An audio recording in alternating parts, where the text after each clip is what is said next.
What's up everybody, welcome back to Cilinix Crypto and welcome to the channel if you're new, and welcome to this new trading education video I wanted to make on auction market theory. Alright, now this is in general, I would call it a strategy. You can incorporate it into a strategy, but in general it's an idea, it's a theory which I think can greatly improve your trading.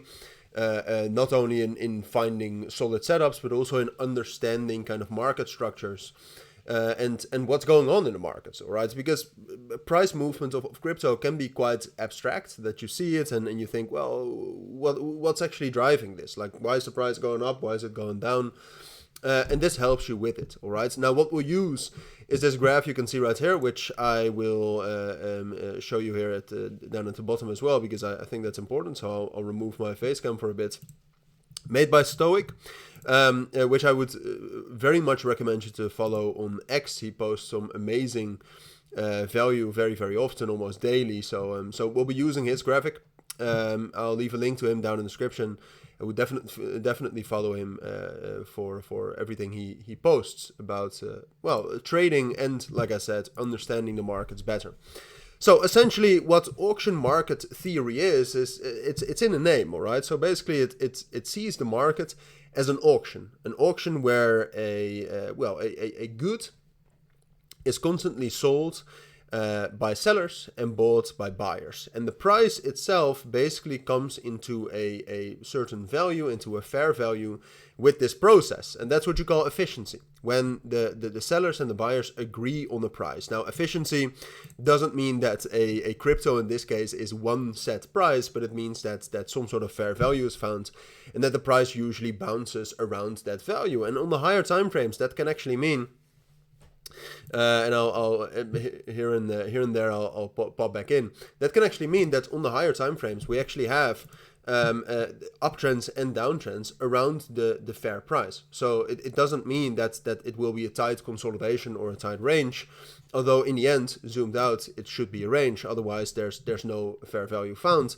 Then we're still looking for that fair value. But how you can actually see that on the chart, and I'll show you some examples to also kind of visualize this and to conceptualize this and how you can actually see this with the price. But basically what you see is that, and this is, by the way, this is a good I think a good line or a good abstract of how it works, right? So the market auctions up until the buyer will buy no more, and down until the seller will sell no more, in the process of establishing extremes of price shown in the profile as tapering ends of the bell curve. So what I'll show you with the examples we'll talk about is balance, all right? So basically what happens with this balance and what happens in the market is that you have these buyers, you have these sellers constantly trying to find some sort of a price where they deem that there is fair value. And what can happen then, and that's basically what you can see right here, right? So that's balance, that's efficiency. Then the buyers and the sellers kind of agree on a fair price, and then there's always short-term volatility around that price. Now, what can happen, and for that I will tune back out, is that new information generates a disagreement between the participants, and that's inefficient. And then you can get an imbalance like that. And that is, look, imbalance you can easily trade as well. That's definitely possible, but the imbalance is where most of the opportunities come from. You can call this a breakout, or it could also turn into a fake out, as you can see right here in the rejection part, because that's a possibility with imbalance as well. But an imbalance it comes about when there is new information, and then the market starts a search for value, and then when the sellers and buyers agree again on some sort of a fair value, that's when that search ends. And that search can be a rapid uptrend, can also be a downtrend, it can be whatever. But basically the market is finding balance and then new information, and that could be news for a specific crypto. That could be news for a specific narrative.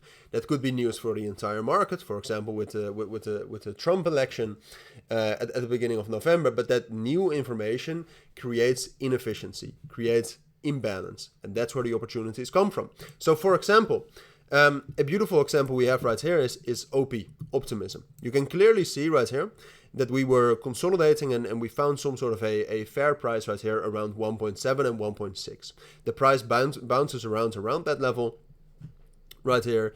And then finally, the 21st of November, we actually get a breakout. New information has entered the market here, which was at this point of time probably Ethereum that actually started to perform relatively well. New information enters the markets, and then the question is, well, will it be accepted or will it be rejected? And what you can see very, very clearly is that right now, or right here, we did not even bounce back, or we did not even retest the range which we were in. We just retested $2, which was a strong key level as well. So with that, in this case, what you always look for when this new information enters the market, and when we actually get that breakout, right? When we get that imbalance right here, that big move up, could also be down. What you're looking for is a retest, like you can see down here under acceptance. In this case, you can especially see on the 1 hour time frame right here. I think this counts as acceptance. We break out, we retest one of the levels that we broke above, very aggressive retest as well. And in this case, it is accepted. And buyers and sellers are looking for a new price kind of to trade OP at. You can see price moves up. Then we have a bit of a blow off top right here. And right now it seems like some sort of a fair value is being found again around 2.2 or 2.3. But that is to be continued. But this was a massive opportunity. Like this is something you could have seen beforehand. You saw the balance right here. You knew, or at least if you were up to date, you knew this new information was entering the markets. We got the confirmation, and that's where an opportunity was. Now, there's also cases where it actually doesn't end well. All right. So, for example, an example I wanted to give you is BitTensor, great AI project. But what you can see right here is that after we actually, like, there's two examples, right? Because you can actually see right here, we were consolidating down here, and then new information entered the markets. In this case, I'm not sure what it was anymore, but you don't always need to know. But you can see this consolidation range, which held up from June to September, broke. We got the retest right here, so it was actually an accepted imbalance, and buyers and sellers started to look for a new price higher after the bullish breakout was accepted. And then where you can actually see some imbalances that were not accepted, that were rejected, is when we found some sort of a fair value right here at like 550 or something. Price started consolidating around that. And then we had an imbalance. We dropped down below the area. We dropped down below the range. And you can actually see that there was no retest. All right, so it was not accepted. The bearish imbalance right now, not accepted. And we went back into the range, into that fair value range, right?